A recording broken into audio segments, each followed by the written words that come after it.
ये हैं बदलो की नशरियात। नाज़रीन, मैं हूँ इम्तियाज़ आलम। बदलो की नशरियात में अपने प्रोग्राम अंगेज़ के साथ मुल्क की सूरत हाल में हर लम्हा एक नई तब्दीली और एक नई हरकत हो जाती है। लोग शिशदर रह जाते हैं। आज डायरेक्टर जनरल ISPR का बयान फिर आया है और काफ़ी सख्त बयान आया है। वो बयान पेशावर के कोर कमांडर जनरल फैज़ साहब के हवाले से आया है कि जिस तरह उन्हें ज़ेर बहस लाया गया हाल ही में, वो अच्छा नहीं है और वो बड़ी अहम कमांड पे हैं और पेशावर कोर का बड़ा अहम किरदार है। ये दुरुस्त है कि पेशावर कोर का बड़ा अहम किरदार है। और आज के बयान के बाद ये बयान दिया गया गालिबन जब ज़रदारी साहब ने अपनी प्रेस कॉन्फ्रेंस के आखिर में कह दिया कि उन्हें खुड्डे लाइन लगा दिया गया है। गालिबन ज़रदारी साहब की बात ऐसी स्पॉन्टेनिटी में कह ले या खुदरा तरीके से निकल गई उनके मुंह से, लेकिन पेशावर कोर की कमांड कोई छोटी कमांड नहीं है। ये खुड्डे लाइन लगाने वाली बात नहीं है। अगर उन्हें लगा दिया जाता ऑर्डिनेंस फैक्ट्री में, ऑर्डिनेंस फैक्ट्री में, तो फिर तो आप कह भी सकते थे, लेकिन ये कहना गलत है। और दूसरी बात जिस पर रद्द-ए-अमल आया, वो मरियम नवाज़ ने जनरल फैज़ का अपने जलसे में जिक्र किया था उस हवाले से कि जब दो बड़े बड़े लीडर्स के बयान आ गए तो DG ISPR को ये बयान देना पड़ा है। आज ही अपने एक इंटरव्यू में जो उन्होंने दुनिया को ख़ास तौर पर टेलीविज़न को दिया, जामी और शामी साहब के प्रोग्राम में, मैं हैरान हुआ जब एंकर बार बार ये पूछ रहा था कि आपसे ये तवक्को की जा रही है, अगर ऐसा होगा तो फिर आप क्या करेंगे। तो जनरल बाबर ने बड़े नपे तुले जवाबात दिए और अच्छे जवाबात दिए। मुझे उनके जवाबात सुनकर खुशी हुई। हम क्यों फ़ौज को सियासत में मुलव्वस करना चाहते हैं? शायद हम बतौर एक कौम मुसलसल मार्शल लॉ और फ़ौज की मुदाखलत के बाद बायस इतना आदी हो गए हैं कि हम फ़ौज में आर्बिटर यानी मुनसफ तलाश करते हैं कि झगड़ों का और सियासी मनाक्षों का वो हल वही करेंगे। जामी ने यह भी पूछा कि अगर आपसे मुतालबा जो किया जा रहा है तो उस पर फिर आप क्या सोचेंगे। तो उस पर जनरल बाबर ने कहा कि ये सियासतदानों का काम है, वो मिल बैठकर आपस में इलेक्शन के मामलात और दीगर मामलात जो सियासी हैं वो तय करें। ये एक जायज़ जवाब था, लेकिन उन्होंने फिर इसरार किया कि उन्हें बिठाने के लिए अगर आपकी ज़रूरत पड़ जाए तो भी, अगर उनके बिठाने के लिए ज़रूरत पड़ जाए तो फिर सियासतदानों की सियासत तो ख़त्म हो गई। सियासतदान सियासत को उस हद तक क्यों ले जाएं कि जो आप आपस में सियासी मामलात पे, जमहूरियत के मुस्तकबिल और इंतखाबात के मामलात पर और पाकिस्तान को दरपेश जो मौजूदा बहरान है उस पर अगर मिल बैठ नहीं सकते तो फिर सियासतदानों की नाकामी हुई। लेकिन उन्होंने बार बार के सवालात करने के बावजूद ये कहा कि हमारा सियासत से कोई वास्ता नहीं है और हम सियासत से बाहर रहना चाहते हैं। उन्होंने ये भी कहा कि माजी में जब हमें इस किरदार के लिए सियासतदानों ने बुलाया तो हमेशा उसका नुकसान ही हुआ। उसमें फ़ौज कंट्रोवर्सी में यानी आ गई, इख्तिलाफ राय की का शिकार हुई या निशाना बनी। तो मैं कहना चाहता हूँ कि जब फ़ौज इसरार कर रही है बार बार कि भाई हमें खुदा के लिए हमें बख्शो, हम सियासत से दूर रहना चाहते हैं, और अगर वो ऐसा इसरार कर रहे हैं तो उसका एहतराम करना चाहिए। इसी तरह ये बात भी दुरुस्त है कि भाई आर्मी चीफ के मामले को क्यों इतना आप अभी से मीडिया में और अखबारात में और मबाहिसों में और मुज़ाकरों में और टेलीविज़न शोज़ में बार बार ला रहे हैं, सियासतदान भी लाते हैं। भाई जब वक्त आएगा नॉर्मल तरीके से, जिस तरह एयरफोर्स में, नेवी में नेवी चीफ की और एयर चीफ की अपॉइंटमेंट्स होती हैं, पाकिस्तान के अखबारात में सिर्फ एक कॉलम की 3 लाइन की खबर छपती है और उसका सरसरी सा जिक्र होता है। लोगों को मालूम भी नहीं होता कि एयर चीफ कौन है और नेवी चीफ कौन है। यहाँ तक कि chairman joint chief of staff committee का के नाम का भी अक्सर लोगों को नहीं पता होता, और ISI चीफ का तो नाम बिल्कुल पता होना ही नहीं चाहिए, सिवाय इसके कि एक ISI चीफ होता है। लेकिन हमारे यहाँ ISI चीफ के किरदार के बायस हमने देखा कि बार बार उनका जिक्र आया। जब ISI चीफ की अपॉइंटमेंट हुई तब भी उस पर बड़ी मुबाहिसे चले और बड़ी एडिटोरियल्स भी लिखे गए और वो एक पब्लिक इशू बन गया। उसकी वजह क्या है कि वो माजी का जो किरदार रहा है फ़ौज का सियासत में या आईएसआई का सियासत में, उसके बायस ये किरदार ज़ेर बहस आता रहा है। जब पाकिस्तान की तारीख़ का आप जिक्र करेंगे तो जाहिर है कि फ़ौज का माजी का सियासत में किरदार ज़ेर बहस आएगा, और वो किरदार भी ज़ेर बहस आएगा जो 3.5 साल तक हमने एक सिलेक्टेड हुकूमत के लिए, ये इमरान खान की हुकूमत के लिए हमने देखा कि किस तरह खुल खुला के सियासत में इमरान खान की सरपरस्ती और मदद की गई। और जब वो ख़त्म हुई तो उसके बाद ये हुआ, वो जो इमारत खड़ी की गई थी, एक हाइब्रिड निज़ाम खड़ा किया गया था, वो धड़ाम से नीचे आ गया। उसमें ना कोई बैरूनी साजिश थी, ना कोई अमेरिका की साजिश थी। आज इमरान खान बाइडन से पूछ रहे हैं कि आपने मदाखलत की।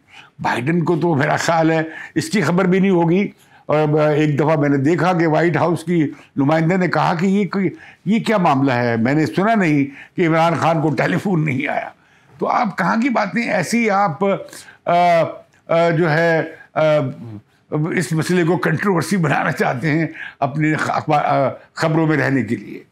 लेकिन जब ये बातचीत बहस चल रही है मुल्क में, और जिसका तरदीद की है और सख्ती से मना किया है ISPR ने, मैं समझता हूँ कि फ़ौज को सियासत में घसीटना ज़्यादती होगी, भले इंतखाबात हैं या इलेक्शंस के हवाले से या इंतखाबी इस्लाहात के हवाले से या सियासतदानों में मामला तय करने के हवाले से। फ़ौज अगर किनारा कशी इख्तियार करने का रास्ता ले रही है तो मैं समझता हूँ कि इसकी तारीफ़ और तौसीफ़ और हमायत करनी चाहिए। लेकिन सारी नज़रें लगी हुई हैं लंदन पे। गुज़श्ता रोज़ भी इजलास हुआ, उसके बाद ख़बर नहीं आई अब तक कि एग्जैक्टली क्या फ़ैसला हुआ है, और आज भी वो इजलास जारी है। पूरी आधी काबीना या नून लीग की पूरी काबीना का वो हिस्सा जो नून लीग का है, वज़ीर आज़म की क़यादत में लंदन में मौजूद है, और वो मुशावरत कर रहा है जनाब नवाज शरीफ से, जो कि यकीनन नून लीग के कायद हैं, और वो अपने कायद से कंसल्टेशन करने गए हैं। ज़ाहिर है कंसल्टेशन के लिए मौज़ूआत क्या है, वो है इंतखाबात, वो हैं इस्लाहात, इंतखाबी इस्लाहात, और सबसे बड़ा मसला माशी मसला है।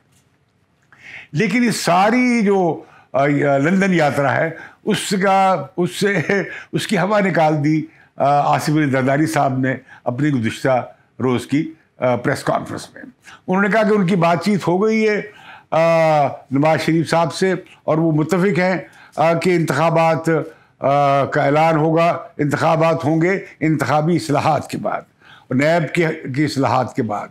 और शायद वो ये कहना भूल गए कि माशी इससे काम लाने की कोशिशों के बाद ही इंतखाबात हो सकते हैं।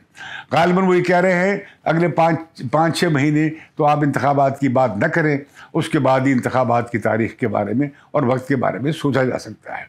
लेकिन वज़ीर दिफा हैं, उन्होंने भी एक अजीब कंट्रोवर्सी छेड़ दी। जाने वो खबर कैसे लाए थे और किसके हवाले से और किसकी ज़रिए से वो बात कर रहे थे। ख्वाजा आसिफ साहब ने कहा कि ये इलेक्शन जो है वो नवंबर से पहले भी हो सकते हैं, मौजूदा आर्मी चीफ के बाद, या फिर ये कि उनके रिटायरमेंट के बाद भी हो सकते हैं। तो फिर उसकी वो बात वो समझ नहीं आई कि वो बात क्या कह रहे हैं, कि क्या आर्मी चीफ इंटरेस्टेड हैं, वो इसलिए कह रहे हैं। लेकिन जाहिर है कि फ़ौज कह रही है कि हमारा तो इसमें हमारा कोई अमल दखल नहीं होगा, और वो ये भी चाह रहे हैं कि आर्मी चीफ के अपॉइंटमेंट के मामले को आप पब्लिक इशू ना बनाएं। ये रूटीन के और आईनी तरीके से जो दिया हुआ है आइन में, उसके मुताबिक वो अपॉइंटमेंट मेरिट पे या सीनियरिटी पे जैसे भी वो होती है वो कर दी जाएगी।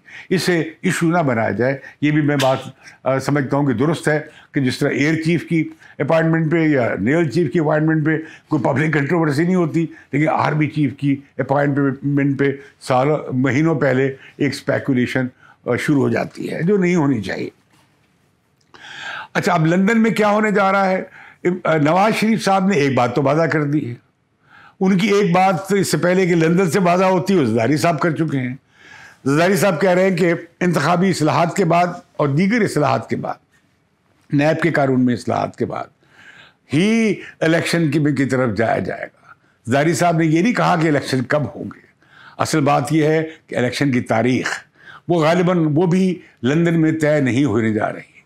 वहाँ से भी गालिबन मेरा ये असेसमेंट है, अंदाज़ा है, खबर नहीं है कि वहाँ से भी ये आएगा कि पहले ये इस्लाहात की जाएंगी और उसके बाद फिर इंतखाबात होंगे। अब इंतखाबात में आ जाएगी मरदमशुमारी भी, जो अभी शुरू हो गई है जिसकी तैयारी शुरू हो गई है डिजिटल तरीके से, इस बार होगी मरदमशुमारी, उसके बाद ही हल्का बंदियाँ होंगी, उसके बाद ही वोटर लिस्ट बनेगी और उसके बाद ही कोई केयर टेकर गवर्नमेंट बने जो कि इलेक्शन कराए। मैं समझता हूँ कि ये हुकूमत फंस गई है। इनका इमरान खान को अदम एतमाद का वोट्स के ज़रिए आइनी और कानूनी और पार्लिमानी तरीके से जो हटाने का फैसला था, गालिबन उनके गले पड़ गया है। एक कलील मुद्दत की हुकूमत के एवज उन्होंने सारा बोझ और भार जो था और मलबा इमरान हुकूमत का अपने सर उठा लिया है। डॉलर आज 191 रुपये से आगे चला गया है, स्टॉक मार्केट और नीचे चली गई है, और अगर यही रफ्तार रही तो 200 रुपये तक रुपया और डॉलर की शरह पहुंच सकती है। इस सिलसिला में IMF का प्रोग्राम भी अब 18 मई को मीटिंग है। गो के एशियन डेवलपमेंट बैंक ने कहा है कि $2.5 अरब वो दे देंगे। वर्ल्ड बैंक भी इस तरह की कोई पैकेज की बात कर रहा है, लेकिन इस सब का दारोमदार IMF के प्रोग्राम की मंजूरी के साथ है।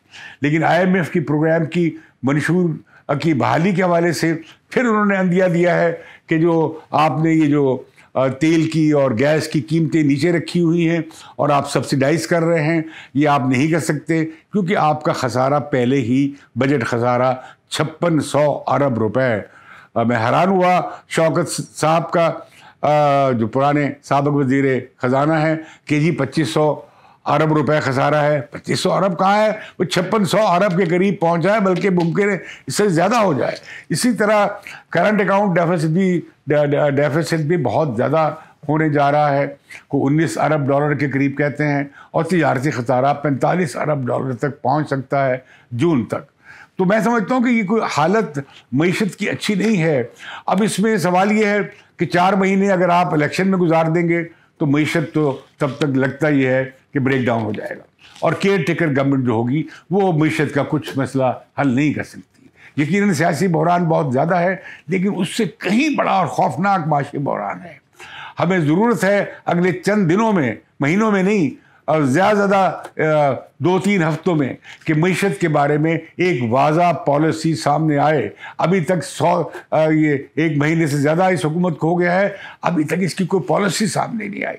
अभी तक इसका 100 रोज़ का या 200 रोज़ का एजेंडा सामने नहीं आया। अभी तक प्राइम मिनिस्टर साहब अभी तक एक कौम से खिताब तखरीर नहीं कर सके हैं, अभी तक एक पॉलिसी बयान भी नहीं दे सके हैं। वो इधर उधर की बातें कर रही हैं। लगता है कि पाकिस्तान स्पीड या पंजाब स्पीड काफूर हो गई है और क्लूलेस हैं, समझ नहीं आ रही प्राइम मिनिस्टर को वो क्या करें। अब लंदन की मुलाकात के बाद अगर कोई रास्ता निकलता है, कोई वाज़ा पॉलिसी सामने आती है और इत्तेहादी भी उससे इत्तेफाक करते हैं, क्योंकि PMLN को ये समझ लेना चाहिए कि ये हुकूमत PMLN की नहीं है, ये ब्रॉड बेस्ड हुकूमत है, वसील बुनियाद हुकूमत है। इसमें से एक अंसर भी निकल गया तो ये हुकूमत धड़ाम से गिर सकती है। पीपल्स पार्टी का लहजा हो जाए, हुकूमत गिर जाएगी। जब उलमा इस्लाम निकल जाए, हुकूमत ख़त्म हो जाएगी। इसी तरीके से छोटी पार्टियाँ भी अगर लहजा हो जाएँ तो हुकूमत अक्सरियत खो बैठेगी। तो ऐसी सूरत में ये एक नहीफ, अबूरी, वक्ती, कलील मुद्दत हुकूमत है। इसमें आप बड़े इकदाम नहीं कर सकते। लेकिन ये हुकूमत क्लियर ही नहीं है। लंदन इजलास को तय करना चाहिए कि इन्होंने 4 महीने हुकूमत करनी है, 6 महीने करनी है, 8 महीने करनी है। इससे ज़्यादा इनके पास वक्त नहीं है। तो इलेक्शन या तो अब तहरीक इंसाफ भी तारीख मांग रही है, वो अक्टूबर-नवंबर में इंतखाबात के लिए तैयार हैं, लेकिन अक्टूबर-नवंबर तक उन्हें भी मालूम है इंतखाबात नहीं हो सकते। तो मैं समझता हूँ ये हुकूमत अपनी इन असम्बलियों की मुद्दत भी पूरी नहीं कर सकती। तो कबल अज़ वक्त इंतखाबात होने ज़रूरी हैं, और ये फरवरी, मार्च, अप्रैल में हो सकते हैं। इसका मतलब ये है कि दिसंबर में अबूरी हुकूमत बन जानी चाहिए, और फरवरी, मार्च, अप्रैल में आप इलेक्शन करवा सकते हैं, जिससे कम से कम सियासी बहरान का एक हल निकल आएगा।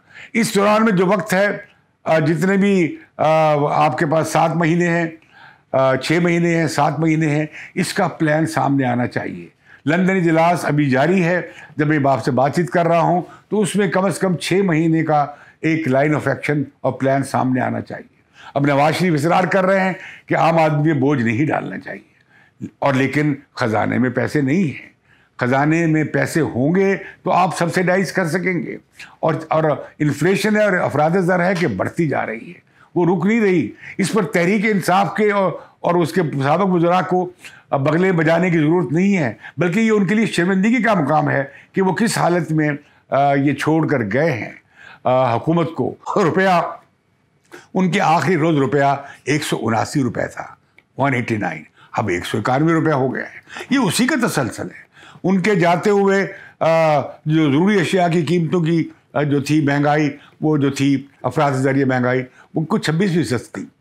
आज भी वो उतनी ज़्यादा है, बल्कि उसमें कुछ इजाफा हो गया है। गो कि वो सप्लाई साइड का मसला है, वो हल किया जा सकता है। वो शहबाज शरीफ इस काबिल हैं कि उसको आप कम से कम हैंडल कर सकते हैं अपनी बेहतरीन इंतज़ामी क्वालिटीज़ की वजह से।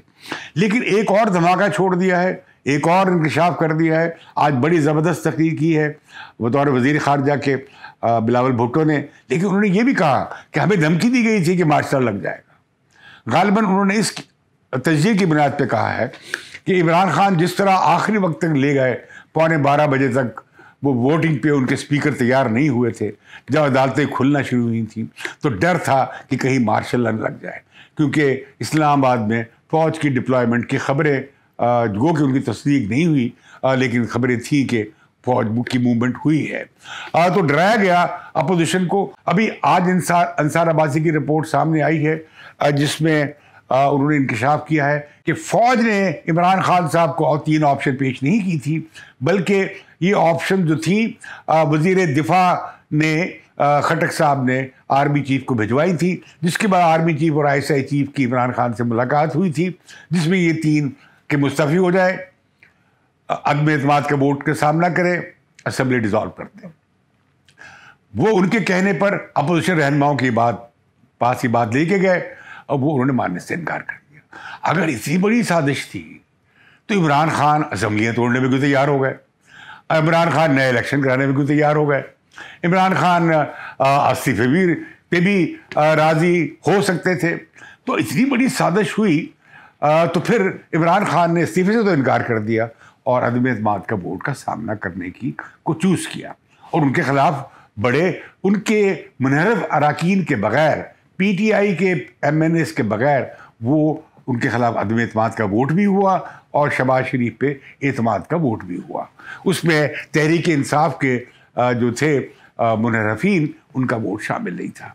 तो ये एक बिल्कुल खालिस पार्लिमानी तरीके से अदम एतमाद का वोट हुआ, लेकिन इमरान खान ने उसे एक साजिश में बदल दिया और उसे एक आलमी साजिश बना दिया। और अब वो अमरीकी सदर से पूछ रहे हैं तुमने मेरे खिलाफ साजिश क्यों की? कैसे बच्चों वाली आप बातें कर रहे हैं? अमरीकी सदर बताएगा कि आपके खिलाफ क्यों साजिश की? ये सिर्फ सियासी पाखंड है, इसलिए कि आपके पास अपने 3 साल 7 महीने की हुकूमत की कारकर्दगी पेश करने के लिए आपका सफ़ा बिल्कुल सफ़ेद है। आपके पास कुछ नहीं कि आप पेश कर सकें।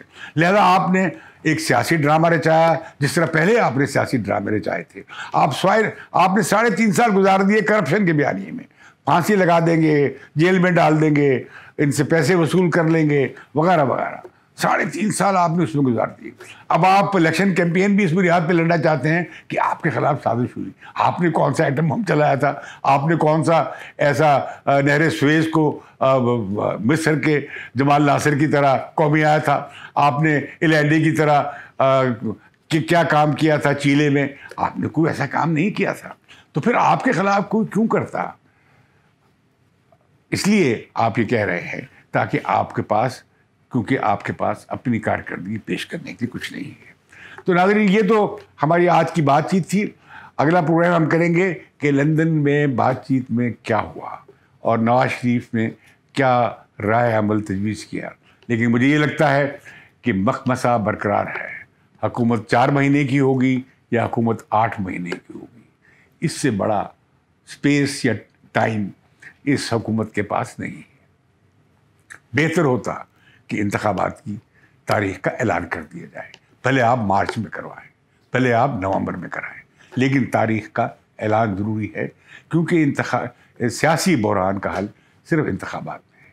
मुझे इजाज़त दीजिए बदलों की नशरियात से, और इससे बदलों को ज़रूर सब्सक्राइब कीजिए।